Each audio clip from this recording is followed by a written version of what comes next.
Daniel Harris is ready to go. Good morning to you, Daniel. Hello. Thanks for jumping on there when our technical issues kicked in, so fair play.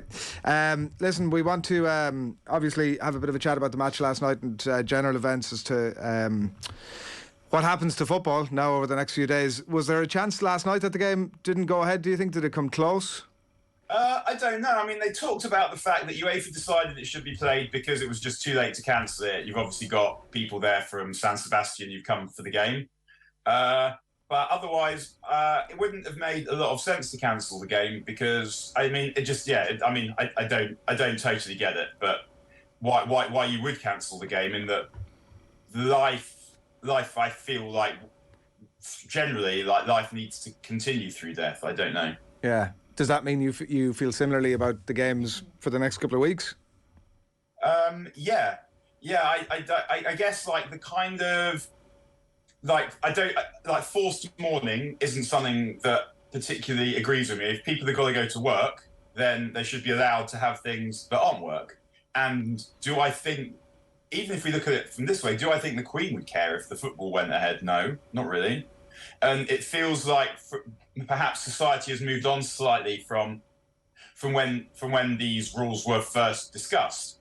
But now, yeah, if people are going to work, then they should be allowed their recreation, I think. Yeah, like it almost gets overtaken by, her wishes would be overtaken by protocol, which is the most sort of royal thing possibly of all time. But yeah, I mean that's how this kind of thing works, really, isn't it? Where no one is exactly directly answerable for why these things happen because it's monarchy. And that's how monarchy works.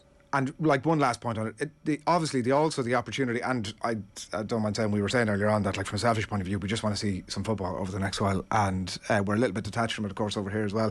But the opportunity to use sport in the way that it's been used a lot, particularly over the last few years, to have that sort of outpouring of grief and respect for the head of state that has passed. I don't know, because I feel people respond to these things differently.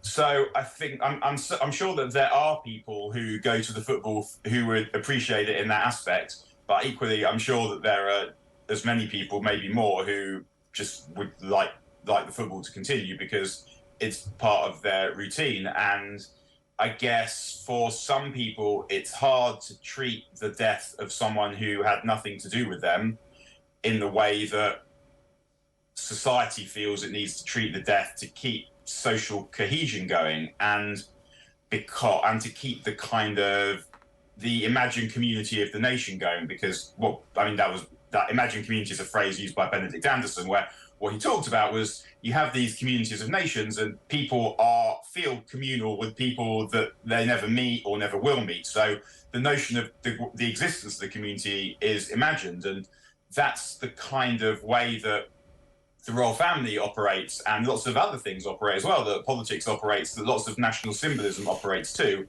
in that it enables people to feel part of something. But then I guess football does that too. And whether or not you feel a particular way about the Queen, I don't know whether cancelling the things that people do to feel better about their lives is the best way of marking that historical page turning. Yeah, there's definitely a celebrity culture aspect to that for sure. On much more basic terms, Daniel, did Erik ten Hag make a mistake with his team selection last night? I don't think so, in that he needed to give the other players a game. He needed to give the other players who played a chance. I guess you might look at it and think, well, if Bruno and Eriksen played a half each, maybe they should have played the same half. Maybe you just play them both in the first half, take them off whatever happens, because you've got a better chance of building a lead. Because I think what happened was Eriksen helps United control games and Bruno helps United win games. I mean, that's not a perfect distinction, obviously, but it meant that they controlled it quite nicely in the first half when they had Eriksen. But once Bruno came on, they were less able to get him the ball in good areas because Eriksen had gone off. So perhaps he might have done it that way. But I think one thing we saw is why the first 11 is the first 11. Although I would say in parentheses after that the fringe players who came in, obviously it's much easier for them if you bring in one or two while the rest of the first team are playing then you change almost everyone and expect to get a performance out of them, because that tends not to happen in general. The crap player saying, "Oh, why did you start me with these other crap players?" Yeah, exactly. I think, I mean, we saw why, for example, Casemiro hasn't featured yet. Really, like he looked a way off it. He's actually been okay when he's come off the bench, but he looked like there's work to do for him physically and probably mentally as well, to adjust to all the new things that are there for him. Because he didn't play well last night, and you can see why Scott McTominay is playing and didn't come on last night, because I guess he's the one who, in that position, Ten Hag is currently happy with. But as for the others, I mean, Anthony needed another game, so it's good he got one. He showed some flashes, but the rest of them didn't really stake any kind of claim. Although, again, as you say, like the crap players complaining that they're playing with other crap players does obviously make a difference. That Ronaldo's got Anthony Elanga outside him rather than Marcus Rashford or whatever, or Anthony, who isn't fit yet.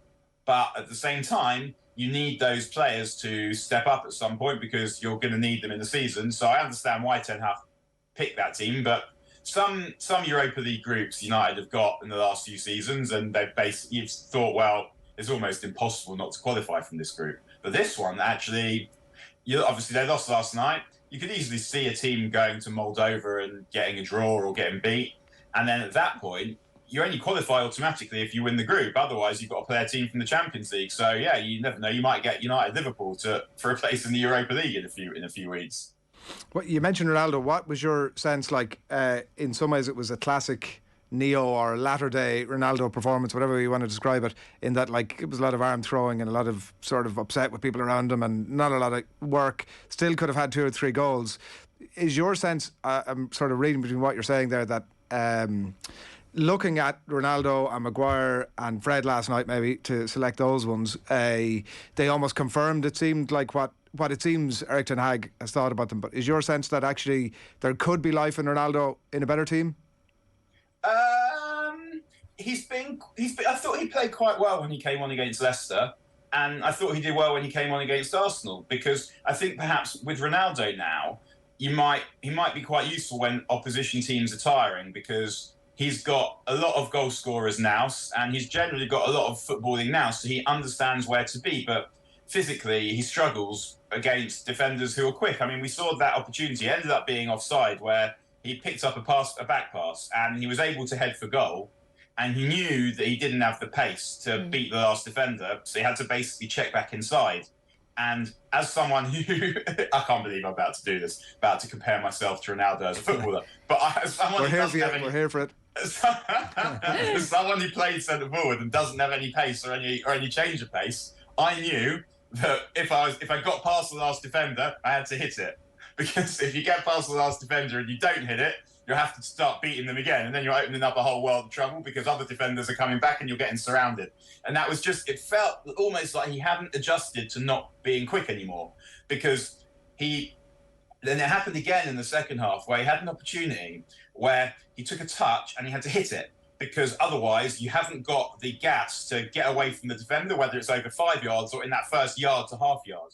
And he has to, I think, adjust his game if he wants to score goals, because you just have to get the ball out your feet and hit it. Another player like that is Harry Kane, who's at his peak more or less, but he doesn't have acceleration to get away from a quick defender. And what I think when I watch Harry Kane play, and when I think about Harry Kane, the thing that I always find most brilliant about him is, I would say, from 15 to 22 yards, he might be the best finisher I've ever seen. And what he does is he takes a touch, or he might not even take a touch, he gets it out his feet, and he hits it early, and before the keeper's able to set himself, and he's accurate. And that is how you see Harry Kane score a lot of his goals. And I think one of the reasons he scores so many goals like that is that he knows he doesn't have the pace to get away from a quick defender. Cavani last season doesn't have it either. What we see with Cavani, and I think I may have come on the show and compared myself to him as well. I was a multifaceted player, let me tell you. But what he would do is, you see Cavani always try and chip the keeper. And the reason he tried and chip the keeper wasn't for the swag or because it looks cool, although it does. It was because he knew that he didn't have the pace to get away from a quick defender with recovery pace. And that's an adjustment I think that perhaps Ronaldo needs to make. But yeah, if you saw him playing with better players, he'd be better. If you saw him playing against more tired defenders, he'd be better as well. But also, Sociedad, they're not mugs, and they did a pretty good job. They got lucky with the penalty, fair enough. but they did a pretty good job of shutting United down, because although United, as we said, played players who haven't been playing much, the players who played, like, they're not total donkeys. They're not as good as the first set of players. And Sociedad did a pretty good job, particularly in the second half, of attacking the space and keeping the ball out their danger areas, such that United created almost nothing. And just when you're speaking on Harry Kane there, and he's adjusted his game, and that's how he's still playing so well, and it's working for him. And then Ronaldo at the moment, he hasn't really adjusted his game, and you wonder where he fits in. Like, do you think he'd be okay to be this impact sub? Is he okay with that? Well, he'd be okay with that. He's going to have to be, because he's behind at least 2 players for that centre-forward position. But I think Harry Kane, it's not so much whether he's adjusted his game, it's that probably he's always had this. Harry Kane wasn't fast when he was in the youth team, when he was in the reserves, or playing. He wouldn't have been the fastest player, so he would have had to have found a way of getting his goals without the pace to get away from defenders. And perhaps with Ronaldo, it's that he used to have that. If you put Ronaldo clear one-on-one, the defender was not likely to catch him. And it's actually, with Harry Kane, it's probably something that was always the case, so you had to find a solution. Whereas with Ronaldo, it's only latterly the case, and he hasn't found the solution. And having to shoot immediately is not a perfect solution, but it's something of which he should be capable, because he can shoot well from 20 yards. And it's those kind of areas, those sort of mid-distance finishes, where the lack of pace, you have to find a way around the lack of pace. And as with him being an impact sub, that's what's on offer. That unless he plays in a way that demands something better, being an impact sub is all that's available to him. So if he can't get used to it, and if he can't make it work, then he's not going to play. But I was actually, as I said, encouraged by how he did against Leicester and how he did against Tottenham, of his ability to fulfil that role in the squad.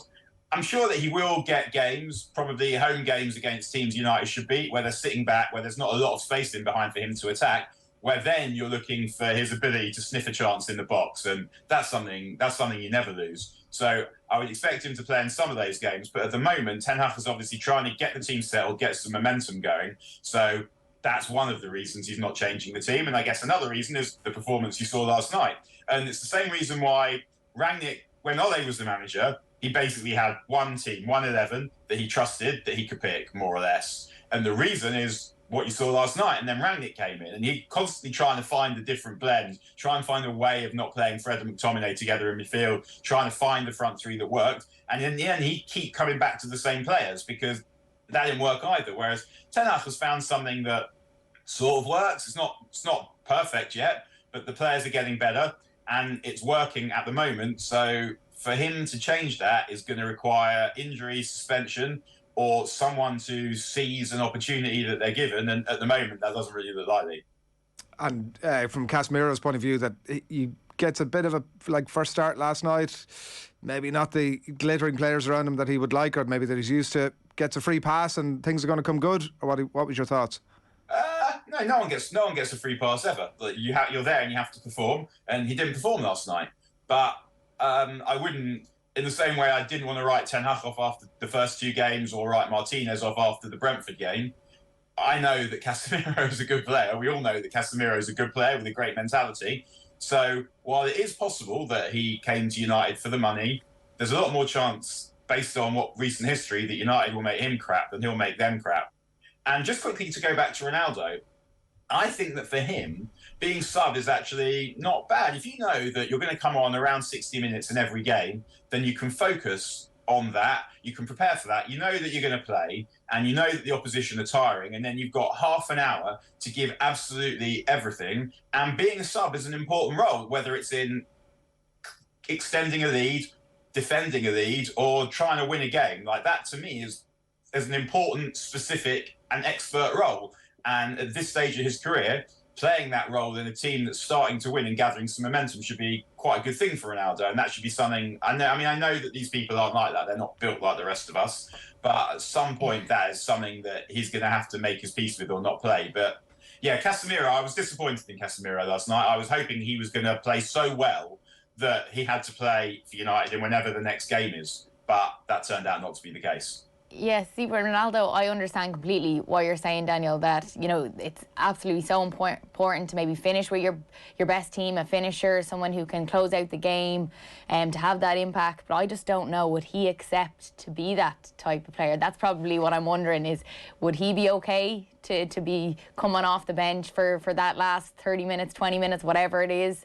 You'd wonder, as you said, they're built differently, you know, they're highly competitive. Would he be okay with that?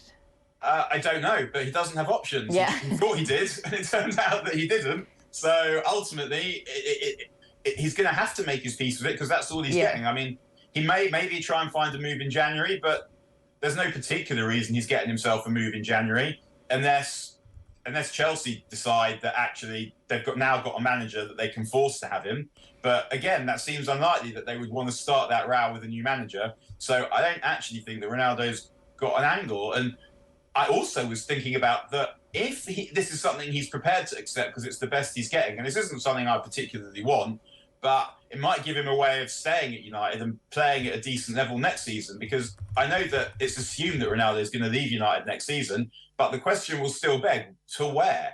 Who's paying his wages, and who wants to invite his ego into their dressing room if he's going to sulk if he's not playing all the time, and is going to be of a high enough level for him? So if I was Ronaldo, I'd also have that on my mind, that actually, if he wants to carry on playing next season, I'm sure he does, that actually United probably isn't a bad place to be, because it looks like they're going forward, and it looks like he can find himself a decent role, which would not necessarily be available to him at any equivalent club or even a team that are better than United currently. So I don't think anymore it's about what Ronaldo feels, it's about what Ronaldo can get.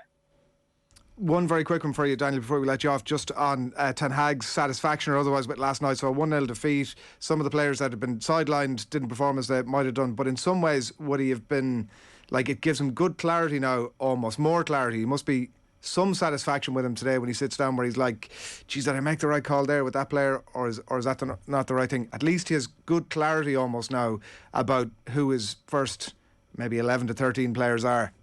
Yeah, I mean, he knows the first 11 that we've seen the last couple of games is his first 11. The only change that would be, I guess, perhaps Martial might play instead of Rashford, but Rashford's doing all right at the moment. And the only other one is, I'm sure he wants Casemiro to be in the team instead of McTominay at some point.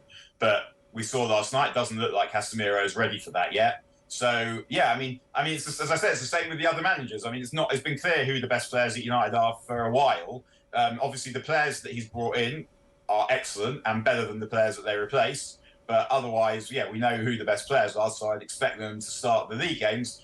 The problem he has now is that he's under a little bit of pressure in the Europa League, because he does want to stay in that competition, and they will need to start winning some games. So I don't know. There's meant to be a game in Moldova next week. We'll find out if that is actually the case. But yeah, I'm pretty sure Ten Hag knows what his first team is for the next game, whenever that is, and also what he wants his first team to be in 3 or 4 weeks. Good stuff, Daniel. Thanks a million.